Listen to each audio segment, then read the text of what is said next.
Welcome everybody to another indie showcase here on the channel where I spotlight the many dev submitted games and indie demos we play. If you'd like to submit a game for a future stream and video, please get in touch.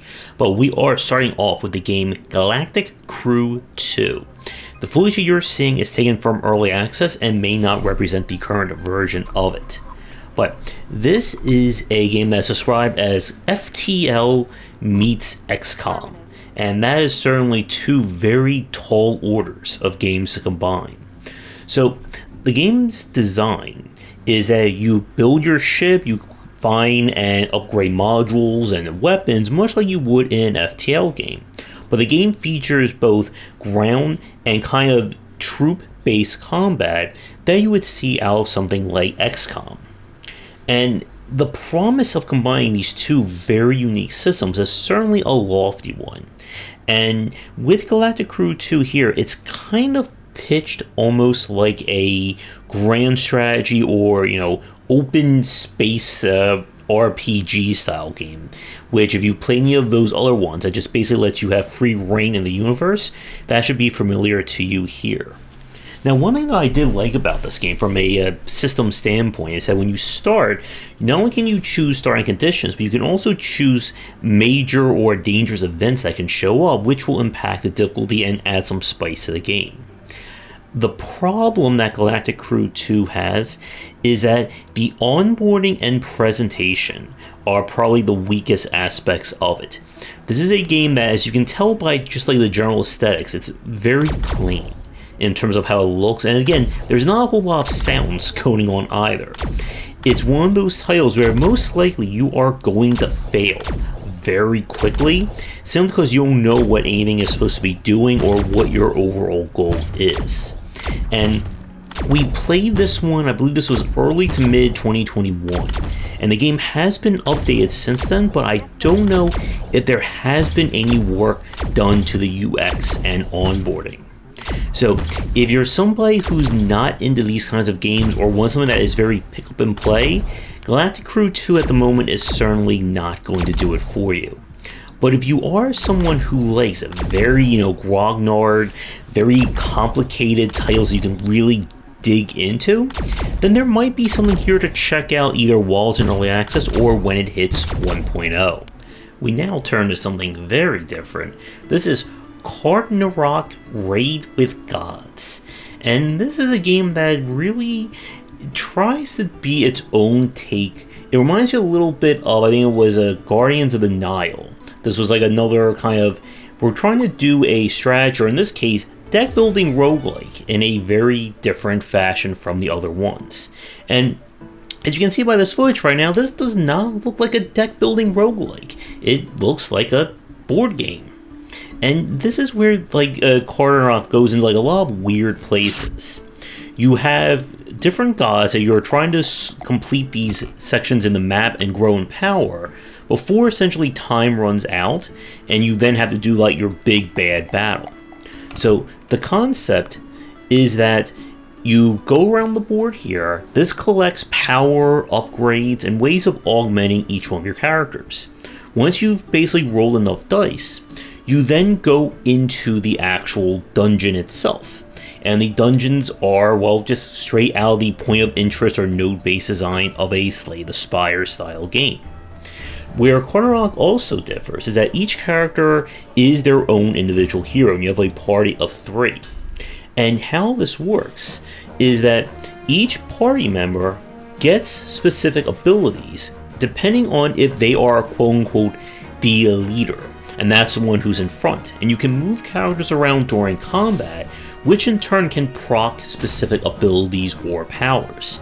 So you have somebody who's your dedicated spellcaster and your tank, and they're all based on different gods. And you unlock more as you play as a form of persistence.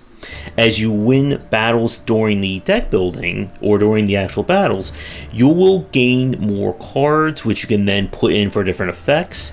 And there's definitely a lot going under the hood of Cardnarok that you may not necessarily expect if you just look at screenshots or just play for a few minutes. With that said, As with a lot of these games that try to combine a lot of different elements together, it's hard to tell whether or not this leads to a very engaging experience. And it does seem like, from what we were playing this on stream, that a campaign can certainly go for a long time, as you have to make constant decisions on the board as to what happens at major events, what you're doing during combat, and of course rewards and such that you get. But I would say that if you are looking for something very different in terms of the whole deck building roguelike atmosphere, definitely give Cardnarok at least a try, because it did feel like it was going for a unique direction, and definitely curious to see or go back to this one at some point and see where it all leads to. We now go to Kungfu Kickball, and this is a game that is kind of like a side-scrolling 2D, almost like a Rocket League-esque kind of design, where you play as various Kung Fu warriors who are, well, playing a game of kickball. Each character has different base stats and slightly different abilities, and your goal is to kick and do all your Kung Fu ways to hit the opposing team's bell and score a point. Now, the idea of this game, I think, has a lot of charm to it. It can be played, I believe, 1-on-1 or up to 2v2 matches, and it does have online play. There's also a single-player campaign as well. The problem that I have with this game, from a single-player standpoint, the AI was just okay. And if you have any element or any base skill at this kind of gameplay, or even just 2D games in general, you'll probably be able to do a whole lot against AI, even on the normal difficulty. And when I tried to play this game during our spotlight, there was no one online playing it. And I don't know if things have improved at all since. But unfortunately, a multiplayer game that does not have a community is one that can be hard to recommend. I would say if you do have friends and you're looking for another very entertaining, chaotic kind of multiplayer game, then this one could be a great one to play. But if you don't have other people to play with, and if you're hoping that there will be a community to always have matches to play, you may be in trouble with this one. So, with that said, we're going to take a quick break, and when we come back, we have 3 more games to look at for this spotlight. And as always, if you're interested in my books on design, then check out my latest offerings. For entry-level students, we have 20 essential games to study, and then the Game Design Deep Dive series that takes an extensive look at different genres, with free-to-play coming in 2022. We now turn to the game Grindstone, that I picked up during the Epic Games sales. I haven't had a chance to do a video on. And this was a game that was originally featured on, I believe it was the Apple Arcade, and since has been ported to PC. And this is, I guess, what we consider kind of like a action puzzle, or maybe puzzle action kind of gameplay. Your job is to make matches of the same color enemy. If you get enough in a combo, you can spawn those gems, which kind of act as wild cards, allowing you to continue it. And as the game goes on, you unlock additional skills and items that can be used to tilt the RNG in your favor. And the game itself is designed very well in terms of that respect. It's very bright and colorful, as you can see, very well animated in terms of the different characters. But at the end of the day, this is still a puzzle-based game. You are dealing with kind of the RNG of drops, and just the general similarities going from map to map. The game does add in new enemy types and rules for you to deal with, but this is still very much an example of a game that you'll know within, I would say, 10 to 20 minutes whether or not it is for you. And for me personally, I did get a little bit tired of it. There is long-term progression in terms of unlocking new items and features, but you're going to be doing a lot of the same general gameplay. Again, this is a puzzle game first and foremost. But, like I said, it is one of those games that if you enjoy it from the first few minutes, you're going to keep enjoying it. And I would say it's definitely worth checking out just to see if you are a fan or not. We now turn to Rise of the Slime. This was a game that we played last year. It was in early access for, I believe, about a year or two before being released. And it is one of the many deck-building roguelikes that sadly came out and just kind of disappeared in the market. And with this one, it did have several very interesting ideas to it that I think deserve at least worthy of a play or a check from fans of the genre. So the big thing about this game is that you move around on the actual field here, and there are environmental obstacles you can set up or effects you can place down, such as a trail of fire or acid, which causes damage when people step on it. You'll be able to upgrade cards, as well as gain more upgrades or abilities or passives for your character, as well as enhance your pet that follows you around. There is some minor persistence in the form of choosing a starting pet and cultivating their own abilities, but for the most part, your main thing is going to be what your starting deck type is going to be. Now, what unfortunately hurts Rise of the Slime, and what I think the game could not escape, was definitely just a general, I think, lack of cohesion between the mechanics. You see, you have the different types of damage, such as physical, fire, acid, but some are just clearly better or safer to play than others. And it's been, again, like over a year since I played this one, but I believe acid was the stronger of the pair compared to fire. And while this certainly works, the game is not really set up for adapting, in the sense that if something goes wrong or if an enemy can counter one of your strategies, that you have other means of surviving. There are several times when I played this one where if I went a fire or an acid deck, I would get sent to the fire acid world and the enemy will just have immunity. But that was my entire deck, so I was basically out of all luck. The idea of moving around the field, again, is a good one, but when you're fighting enemies, it just doesn't really work. Enemy attacks are very wide in terms of their range, and they can move and attack at the same time. Several of the enemies that you would want to get away from, like the big bad bosses or heavy enemies, they actually come with a perk or a passive that you are not allowed to pass them or move around them. So it kind of eliminates the use of movement as a form of mechanic. And it's the issues like this that kind of chip away at the overall design of the game. The environment was an interesting idea, but I would have liked to have seen more manipulation of it. So just being able to like knock down pillars or things that could happen in the background affecting the foreground during play.